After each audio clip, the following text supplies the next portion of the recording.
ఈరోజు ఆంధ్రప్రదేశ్ 9వ తరగతి సాంఘిక శాస్త్రం పాలిటీ టెక్స్ట్ బుక్లోని రెండవ పాఠానికి సంబంధించిన ముఖ్యాంశాలు చూద్దాం. రెండవ పాఠం రాజ్యాంగ రూపకల్పన. ఇందులో 43 నుంచి 47 పేజీ వరకు మనకు రాజ్యాంగం ఎందుకు అవసరం, మన భారతదేశానికి రాజ్యాంగం ఎందుకు అవసరం అనేది చూద్దాం. ఒక దక్షిణాఫ్రికాను ఉదాహరణ తీసుకుని చెప్పడం జరిగింది ఎందుకు అవసరమో. మనకు రాజ్యాంగం ఎందుకు అవసరం, అది ఏం చేస్తుందన్న విషయాలను అర్థం చేసుకోవడానికి ఒక మంచి ఉదాహరణ ఏంటంటే దక్షిణాఫ్రికా దేశం. మనకు రాజ్యాంగం ఎందుకు అవసరం, అది ఏం చేస్తుందన్న విషయాలను అర్థం చేసుకోవడానికి ఒక మంచి ఉదాహరణ ఏంటంటే దక్షిణాఫ్రికా దేశం. అధిక సంఖ్యాకులైన నల్లజాతి వారు ప్రజాస్వామ్య సూత్రమైన ఏ విషయంలో రాజీ పడరాదని కోరుకున్నారు. మెజారిటీ పాలన విషయంలో అధిక సంఖ్యాకులైన నల్లజాతి వారు అంటే దక్షిణాఫ్రికాలో అధిక సంఖ్యాకులైన నల్లజాతి వారు ప్రజాస్వామ్య సూత్రమైన ఏ విషయంలో రాజీ పడరాదని కోరుకున్నారంటే మెజారిటీ పాలన. ఎవరు గణనీయమైన స్థాయిలో సామాజిక ఆర్థిక హక్కులను కోరుకున్నారంటే నల్లజాతి వారు. ఎవరు గణనీయమైన స్థాయిలో సామాజిక ఆర్థిక హక్కులను కోరుకున్నవారంటే నల్లజాతి వారు. ఎక్కడంటే దక్షిణాఫ్రికాలో. ఎవరు తమ విశేష అధికారాలను ఆస్తిని కాపాడుకోవడానికి ఆసక్తి చూపారంటే శ్వేతజాతి మైనార్టీ వారు. ఎవరు తమ విశేష అధికారాలను ఆస్తిని కాపాడుకోవడానికి ఆసక్తి చూపారంటే శ్వేతజాతి మైనారిటీ వారు దక్షిణాఫ్రికాలో. సుదీర్ఘ చర్చల అనంతరం ఇరు వర్గాలు ఒక రాజీకి అంగీకరించారు. ఇరు వర్గాలంటే శ్వేతజాతి వారు, నల్లజాతి వారు. ఏ సూత్రాన్ని శ్వేతజాతీయులు అంగీకరించారంటే మెజారిటీ పాలన, ఒక వ్యక్తి ఒక ఓటు అనే సూత్రానికి. మన రాజ్యాంగ లక్షణాలు ఇదొకటి కదా, రాజ్యాంగ సూత్రాలు ఇవి కూడా ఉన్నాయి కదా. సుదీర్ఘ చర్చల అనంతరం ఇరు వర్గాలు ఒక రాజీకి అంగీకరించాయి. ఏ సూత్రానికి శ్వేతజాతీయులు అంగీకరించారంటే మెజారిటీ పాలన. ఎవరైతే మెజారిటీ ఉంటారో, మెజారిటీ ప్రజలు ఉంటారో, ఎవరైనైతే ఎన్నుకుంటారో వారి పాలన ఉండాలి. ఒక వ్యక్తి ఒక ఓటు ఉండాలండి. శ్వేతజాతీయులకి 2 ఓట్లు ఉండకూడదు, నల్లజాతీయులకు 1 ఓటు, ఆ విధంగా ఉండకూడదు. ఒక వ్యక్తి ఒక ఓటు అనే సూత్రానికి శ్వేతజాతీయులు కూడా అంగీకరించారు. పేదలు, కార్మికులకు కొన్ని ప్రాథమిక హక్కులను ఇవ్వడానికి కూడా వారు అంగీకరించారు. ఎవరంటే శ్వేతజాతీయులు. అధిక సంఖ్యాకుల పాలన ఏ పాలనగా ఉండరాదని నల్లజాతీయులు అంగీకరించారంటే నిరంకుశ పాలనగా. నల్లజాతీయులు అధిక సంఖ్యాల పాలన అంగీకరించారు, ఒక వ్యక్తి ఒక ఓటు అనే సూత్రాన్ని కూడా అంగీకరించారు. కానీ ఆ మెజారిటీ పాలన అనేది నిరంకుశ పాలన. ఇంతకుముందు శ్వేతజాతీయులు పరిపాలించిన పాలనగా నిరంకుశ పాలనగా ఉండకూడదని నల్లజాతీయులు అంగీకరించారు. పేదలు, కార్మికులు కొన్ని ప్రాథమిక హక్కులను ఇవ్వడానికి కూడా వారు అంగీకరించారు. ఎవరంటే శ్వేతజాతీయులు. అల్పసంఖ్యాకులైన శ్వేతజాతీయుల ఆస్తిని అధిక సంఖ్యాకులను ఎవరు స్వాధీనం చేసుకోబోరని మాట ఇచ్చారంటే నల్లజాతీయులు. అల్పసంఖ్యాకులైన శ్వేతజాతీయులు అంటే తక్కువ జనాభా ఉండే శ్వేతజాతీయుల ఆస్తిని అధిక సంఖ్యాకులను ఎవరు స్వాధీనం చేసుకోబోరని మాట ఇచ్చారంటే నల్లజాతీయులు. అంతవరకు తెల్లజాతీయులు అంటే శ్వేతజాతీయులు నల్లజాతీయులకి ఓటు హక్కు ఇవ్వకపోయినా, వారిని బానిసల కంటే హీనంగా చూసినా సరే, దక్షిణాఫ్రికా స్వాతంత్రం వచ్చిన తర్వాత ఈ అండర్స్టాండింగ్స్ అన్నీ వాళ్ళు చేసుకున్నారు. శ్వేతజాతీయులు, నల్లజాతీయులు. వాళ్ళ ఆస్తిలు కొట్టగొట్టరు. ఎందుకంటే దగ్గర 80% జనాభా నల్లజాతీయులు ఉంటారు దక్షిణాఫ్రికాలో. శ్వేతజాతీయులు చాలా తక్కువ స్థాయిలో ఉంటారు. అక్కడ స్వాతంత్రం వచ్చిన తర్వాత, దక్షిణాఫ్రికాలో స్వాతంత్రం వచ్చిన తర్వాత రాజ్యాంగం తయారు చేసేటప్పుడు అంటే ఈ ఒప్పందాలన్నీ జరుపుకున్నారు. ఈ ఒప్పందాలని జరగకపోతే జరిగే పరిస్థితి ఏమిటి, ముందున్న సిచ్యువేషన్ గుర్తుపెట్టుకొని నల్ల జాతీయులు శ్వేతజాతీయుల మీద దాడి చేస్తే పరిస్థితి ఏంటి. ఆల్రెడీ 3/3% అంటే దగ్గర 80% నల్ల జాతీయులు ఉన్నారు. దీన్ని బట్టి చూస్తే ఆ కలర్డు, నెక్స్ట్ బ్లాక్ పీపుల్, ఇంకా శ్వేతజాతీయులు అందరూ ఉంటారు. దీంతో పోల్చి శ్వేతజాతీయులు చాలా తక్కువ మంది ఉంటారు. వీళ్ళు వాళ్ళ మీద దాడి చేసి వాళ్ళ ఆస్తుని కొల్లగొడితే మాత్రం అది ప్రజాస్వామ్యం అనిపించుకోదని ముందుగానే అండర్స్టాండింగ్ చేసుకున్నారు. అయితే ఈ రాజీ అంత సులభం కాదు. అండర్స్టాండింగ్ చేసినా అంత సులభం కాదు. దీనిని ఎలా అమలు చేయబోతున్నారు, వారు ఒకరికొకరు విశ్వసించగలిగినప్పటికీ భవిష్యత్తులో వీరి మధ్య గల నమ్మకం విచ్ఛిన్నం కాదనే హామీ ఏమిటి. ఓకే, స్వాతంత్రం వచ్చింది, రాజ్యాంగం తయారు చేసుకుంటున్నారు.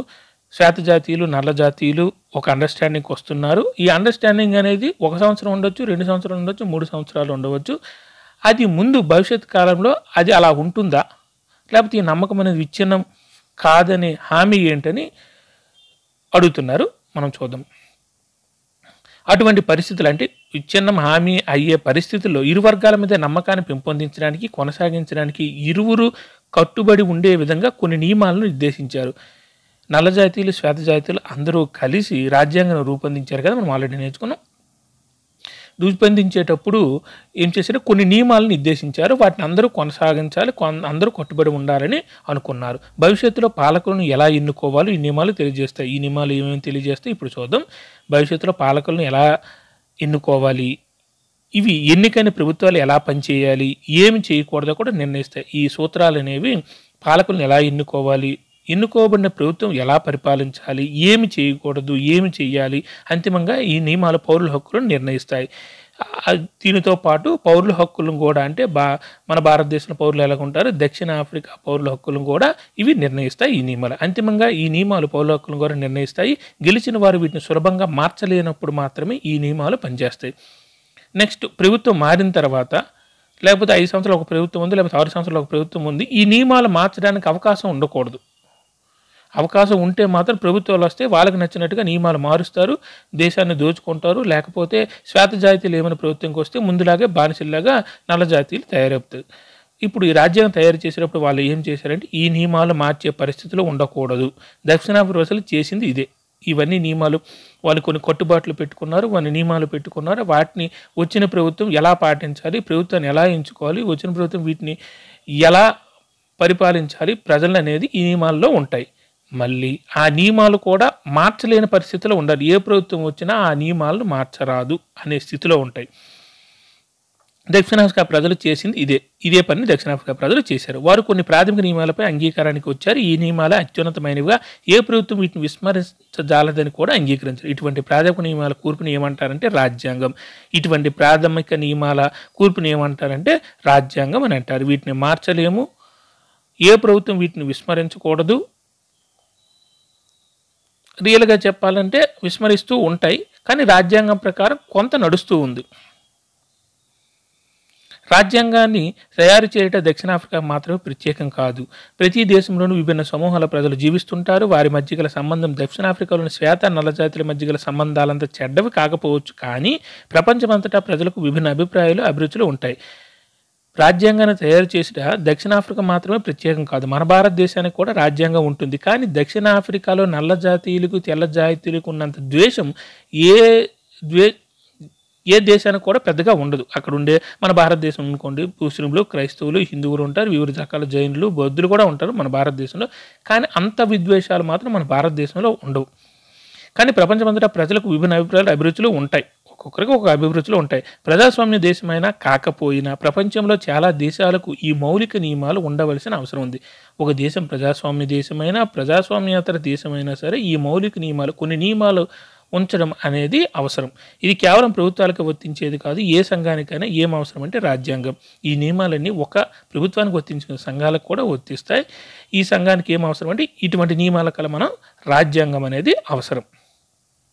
ఈ విధంగా ఆ దేశంలో కలిసి జీవించే ప్రజలందరూ అంగీకరించి రాసుకున్న నియమాల కూర్పుని ఏమంటారంటే ఆ దేశం యొక్క రాజ్యాంగం అంటాం.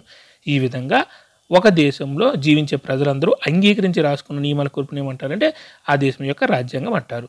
ఒక భూభాగంలో నివసించే వ్యక్తుల లేదా పౌరుల మధ్య సంబంధాన్ని, ప్రజలకు ప్రభుత్వానికి మధ్య సంబంధాన్ని నిర్ణయించే అత్యున్నత చట్టం రాజ్యాంగం. ఒక భూభాగంలోనే మన భారతదేశం భూభాగం తీసుకుంటే నివసించే వ్యక్తులు లేదా పౌరుల మధ్య సంబంధాన్ని, ప్రజలకు ప్రభుత్వానికి మధ్య సంబంధాన్ని నిర్ణయించే అత్యున్నత చట్టం ఏంటంటే రాజ్యాంగం. అసలు ప్రభుత్వం అంటే ఏమిటి, ప్రజలంటే ఏమిటి, ప్రభుత్వానికి ప్రజల మధ్య సంబంధం ఏమిటి అనేది రాజ్యాంగం అనేది తెలియజేస్తూ ఉంటుంది. రాజ్యాంగం ఇంకా ఏం చేస్తుందో చూద్దాం. రాజ్యాంగం చాలా చేస్తుంది. అందులో మొదటిది వివిధ రకాల వ్యక్తులు కలిసి జీవించడానికి అవసరమైన విశ్వాసాన్ని, సమన్వయ స్థాయిని కల్పిస్తుంది. మన భారతదేశాన్ని గుర్తుపెట్టుకోండి, వివిధ రకాల వ్యక్తులు అంటే వివిధ మతాలు, వివిధ కులాలు అన్నీ ఉండవచ్చు. కలిసి జీవించడానికి అవసరమైన విశ్వాసాన్ని, సమన్వయ స్థాయిని కల్పిస్తుంది ఈ రాజ్యాంగం. రెండవది, ప్రభుత్వం ఏ విధంగా ఏర్పాటు చేయబడుతుందో నిర్దేశిస్తుంది. ఏ నిర్ణయాన్ని ఎవరు తీసుకునే అధికారం ఉందో కూడా నిర్దేశిస్తుంది. రెండవది ఏంటంటే ప్రభుత్వం ఎలా ఏర్పాటు చేయబడుతుందో నిర్దేశిస్తుంది. అంటే ప్రభుత్వం అంటే ఎలా ఏర్పాటు చేయడం అంటే 5 సంవత్సరాలు కంపల్సరీగా ఎలక్షన్స్ జరగాలి. అందులో మెజార్టీ సీట్స్ గెలుచుకున్న పార్టీ మాత్రమే మెజార్టీ పాలన ప్రకారం ప్రభుత్వాన్ని ఏర్పాటు చేయాలి. ఆ ప్రభుత్వం ఏర్పడిన తర్వాత కొన్ని నియమాలు పాటించాలి. వాళ్ళకు ఎన్నుకున్నారు కదా నచ్చినట్టు పరిపాలించుకోవాలి. ఇలాంటివన్నీ ఏం తెలియజేస్తుంది అంటే రాజ్యాంగం అనేది నిర్దేశిస్తుంది. మళ్ళీ ఎవరికి ఏ అధికారాలు ఉంటాయి కూడా నిర్దేశిస్తుంది రాజ్యాంగం. మూడవది, ఇది ప్రభుత్వ అధికారాలపై పరిమితులను కూడా విధిస్తుంది. రాజ్యాంగం అనేది ప్రభుత్వ అధికారాలపై పరిమితులను కూడా విధిస్తుంది. అంటే ప్రభుత్వం అనేది తమకు నచ్చినట్టు చేయకూడదు. పౌరులకు గల హక్కులు ఏమిటో మనకు తెలియజేస్తుంది. మన పౌరులుగా లేదా భారత పౌరులుగా, దక్షిణాఫ్రికా పౌరులుగా వాళ్ళకు గల హక్కులు ఏమిటో కూడా తెలియజేస్తుంది. నాలుగవది, ఇది ఉత్తమ సమాజాన్ని సృష్టించడం గురించిన ప్రజల ఆకాంక్షలను వ్యక్తపరుస్తుంది. ఉత్తమ సమాజం అంటే అందరూ కలిసి ఉండాలి, అందరూ భారతీయులమై ఉండరు. మన భారతదేశంలో అందరూ మతాలు, కులాలు వేరు వేరు కాకుండా వాళ్ళ మధ్య ఘర్షణలు రాకుండా ఆ సమాజాన్ని సృష్టించడం గురించిన ప్రజల ఆకాంక్షను వ్యక్తపరుస్తుంది. వాళ్ళు ప్రజలు ఏమనుకుంటున్నారు, అలాంటి సమాజాన్ని సృష్టించాలనే ఆకాంక్షను కూడా వ్యక్తపరుస్తుంది రాజ్యాంగం. రాజ్యాంగాలకు ఉన్న అన్ని దేశాలు ప్రజాస్వామ్య దేశాలే కానవసరం లేదు. అయితే ప్రజాస్వామ్య దేశాలన్నిటికీ ఏం అవసరం అంటే రాజ్యాంగాలు మాత్రం అవసరం. రాజ్యాంగాలు ఉన్న అన్ని దేశాలు ప్రజాస్వామ్య దేశాలు అవసరం లేదు. అంటే రాజ్యాంగం ఉన్న ప్రతి దేశం ప్రజాస్వామ్య దేశం అవసరం లేదు, అవసరం లేదు. ప్రజాస్వామ్య దేశం ఉండని అవసరం లేదు. కానీ ప్రజాస్వామ్య దేశాలన్నిటికీ మాత్రం రాజ్యాంగం అవసరం. ఎందుకంటే వివిధ జాతుల వారు, వివిధ మతాల వారు, వివిధ కులాల వారు ఉంటారు, అందరూ ఉంటారు. కాబట్టి వాళ్ళ మధ్య సమన్వయ స్థాయిని పెంపొందించడానికి ఒక ప్రభుత్వం కరెక్ట్గా ఉండడానికి మాత్రం రాజ్యాంగం అనేది ప్రజాస్వామ్య దేశానికి తప్పనిసరిగా అవసరం. గ్రేట్ బ్రిటన్కు వ్యతిరేకంగా జరిగిన పోరాటం అనంతరం ఎవరు తమకు తాము రాజ్యాంగాన్ని రూపొందించుకున్నారంటే అమెరికన్లు. గ్రేట్ బ్రిటన్కు వ్యతిరేకంగా జరిగిన పోరాటం అనంతరం ఎవరు తమకు తాము రాజ్యాన్ని రూపొందించుకున్నారంటే అమెరికన్లు. విప్లవం తర్వాత ఫ్రాన్స్ ప్రజలు ఒక ప్రజాస్వామ్య రాజ్యాంగాన్ని ఆమోదించారు. నాటి నుండి అన్ని ప్రజాస్వామ్య దేశాలకు ఏమి ఉండడం ఒక ఆచారంగా మారిందంటే లిఖిత రాజ్యాంగం. విప్లవం తర్వాత ఫ్రాన్స్ ప్రజలు ఒక ప్రజాస్వామ్య రాజ్యాంగాన్ని ఆమోదించారు. ఫ్రాన్స్ విప్లవం తర్వాత వాళ్ళు కూడా ఒక రాజ్యాంగాన్ని ఆమోదించారు. నాటి నుండి ప్రజాస్వామ్య దేశాలకు ఏమి ఉండడం ఒక ఆచారంగా మారిందని అంటే లిఖిత రాజ్యాంగం, అంటే చేతితో రాయబడిన రాజ్యాంగం అనేది అవసరం అనేది ఒక ఆచారంగా మారింది. మన భారతదేశం ప్రపంచంలో అతిపెద్ద లిఖిత రాజ్యాంగం. మన భారతదేశం యొక్క రాజ్యాంగాన్ని వివిధ రాజ్యాంగాల నుంచి మంచి విషయాలను తీసుకొచ్చి పెట్టారు. దాని గురించి తర్వాత చూద్దాం. కానీ ప్రజాస్వామ్య దేశాలకు రాజ్యాంగం ఉండడం అనేది, లేకపోతే లిఖిత రాజ్యాంగం ఉండడం అనేది ఒక ఆచారంగా మారిపోయింది. సర్దార్ వల్లభాయ్ పటేల్ కాలం 1875 నుంచి 1950. సర్దార్ వల్లభాయ్ పటేల్ కాలం ఏంటంటే 1875 నుంచి 1950. జననం గుజరాత్. మొదటి హోంశాఖ మంత్రి ఎవరంటే వల్లభాయ్ పటేల్. సర్దార్ వల్లభాయ్ పటేల్ కాలం 1875 నుంచి 1950. ఈయన జననం ఏంటంటే గుజరాత్లో. మొదటి హోంశాఖ మంత్రి ఏంటంటే వల్లభాయ్ పటేల్. పటేల్ మధ్యంతర ప్రభుత్వంలో ఏ శాఖ మంత్రిగా పనిచేశారంటే సమాచార ప్రసార శాఖ మంత్రిగా పనిచేశారు. పటేల్ మధ్యంతర ప్రభుత్వంలో ఏ శాఖ మంత్రిగా పనిచేశారంటే సమాచార ప్రసార శాఖ మంత్రిగా కూడా పనిచేశారు. బర్దోలి రైతు సత్యాగ్రహ నాయకుడు ఎవరంటే వల్లభాయ్ పటేల్. బర్దోలి రైతు సత్యాగ్రహ నాయకుడు వల్లభాయ్ పటేల్. స్వదేశీ సంస్థానాల విలీనంలో నిర్ణయాత్మకమైన పాత్ర పోషించి తదుపరి ఉపప్రధానిగా పనిచేసింది ఎవరంటే వల్లభాయ్ పటేల్. స్వదేశీ సంస్థానాల విలీనంలో నిర్ణయాత్మక పాత్ర పోషించి తదుపరి ఉపప్రధానిగా పనిచేసింది ఎవరంటే వల్లభాయ్ పటేల్. అబ్దుల్ కలాం ఆజాద్ కాలం 1885 నుంచి 1958. అబ్దుల్ కలాం ఆజాద్ కాలం 1888 నుంచి 1958. ఈయన జననం సౌదీ అరేబియా. అబుల్ కలాం ఆజాద్ కాలం 1885 నుంచి 1958. జననం సౌదీ అరేబియా. అబుల్ కలాం ఆజాద్ కాలం 1888 నుంచి 1958. ఈయన జననం ఏంటంటే సౌదీ అరేబియాలో జన్మించారు. అబుల్ కలాం ఆజాద్ విద్యావేత్త, రచయిత, వేదాంతవేత్త, అరబిక్ భాషా పండితుడు. అబుల్ కలాం ఆజాద్ గారు విద్యావేత్త, రచయిత, వేదాంతవేత్త, అరబిక్ భాషా పండితుడు. జాతీయోద్యమంలో క్రియాశీలకంగా పనిచేసిన కాంగ్రెస్ నాయకుడు ఎవరంటే అబుల్ కలాం ఆజాద్. జాతీయోద్యమంలో క్రియాశీలకంగా పనిచేసిన కాంగ్రెస్ నాయకులు ఎవరంటే అబుల్ కలాం ఆజాద్. ముస్లిం వేర్పాటువాద రాజకీయాలను వ్యతిరేకించినది అబుల్ కలాం ఆజాద్. ముస్లిం వేర్పాటువాద రాజకీయాలను అంటే ముస్లింలు వేరు, క్రైస్తవులు వేరు, హిందువులు వేరని అలాంటి వేర్పాటువాద రాజకీయాలను వ్యతిరేకించింది ఎవరంటే అబుల్ కలాం ఆజాద్. మొదటి కేంద్ర మంత్రివర్గంలో విద్యాశాఖ మంత్రి ఎవరంటే అబుల్ కలాం ఆజాద్. మొదటి కేంద్ర మంత్రివర్గంలో విద్యాశాఖ మంత్రి అబుల్ కలాం ఆజాద్. మొదటి కేంద్ర మంత్రివర్గంలో విద్యాశాఖ మంత్రి అబుల్ కలాం ఆజాద్, లేదా మొదటి విద్యాశాఖ మంత్రి అబుల్ కలాం ఆజాద్. టిటి కృష్ణమాచారి కాలం 1899 నుంచి 1974. టిటి కృష్ణమాచారి కాలం 1899 నుంచి 1974. ఈయన జననం తమిళనాడులో జన్మించారు. రాజ్యాంగ రచన సంస్థ సభ్యుడు, వ్యాపారవేత్త, కాంగ్రెస్ నాయకుడు ఎవరంటే టిటి కృష్ణమాచారి గారు. టిటి కృష్ణమాచారి గారు రాజ్యాంగ రచన సంస్థ సభ్యుడు, వ్యాపారవేత్త, కాంగ్రెస్ నాయకుడు. తర్వాత కేంద్ర ప్రభుత్వంలో ఆర్థిక మంత్రిగా పనిచేసింది ఎవరంటే టిటి కృష్ణమాచారి. తర్వాత రాజ్యాంగం రచించారు. స్వాతంత్రం వచ్చిన తర్వాత, ఎన్నికలు జరిగిన తర్వాత మొదటి ఆర్థిక మంత్రి, కేంద్ర ప్రభుత్వంలో ఆర్థిక మంత్రిగా పనిచేసింది ఎవరంటే టిటి కృష్ణమాచారి. భారత రాజ్యాంగాన్ని రూపొందించడం. భారత రాజ్యాంగం ఎందుకనేది అవసరమని చెప్పాం. భారత రాజ్యాంగాన్ని రూపొందించడం. దక్షిణాఫ్రికాలో వలె భారతదేశంలో కూడా అత్యంత సంక్లిష్ట పరిస్థితుల మధ్య రాజ్యాంగాన్ని రూపొందించారు. అప్పుడే భారతదేశం విడిపోయింది. పాకిస్తాన్, భారత్గా సంక్లిష్ట పరిస్థితులు ఉన్నాయి. విడిపోయిన సమయంలో చాలామంది చనిపోయారు. అటువంటి సంక్లిష్ట పరిస్థితుల్లో కూడా రాజ్యాంగాన్ని రూపొందించారు. ఆ సమయంలో భారతదేశ ప్రజలు పాలితుల స్థితి నుండి ఏ స్థాయికి చేరుకున్నారంటే పౌరుల స్థాయికి చేరుకున్నారు. అప్పుడు పౌరులు అంటే రాజ్యాంగం తయారు చేసేటప్పుడు బ్రిటిష్ వారు మనం పరిపాలించారు కాబట్టి మనం పాలితులం, వాళ్ళు పాలించేవారు. ఆ స్థితి నుండి మనల్ని మనం పరిపాలించే పౌరుల స్థాయికి చేరుకున్నారు ఎవరు? భారతీయులు. ఏ విభేదాల ప్రాతిపదికన జరిగిన విభజన నుండి దేశం ఆవిర్భవించినది.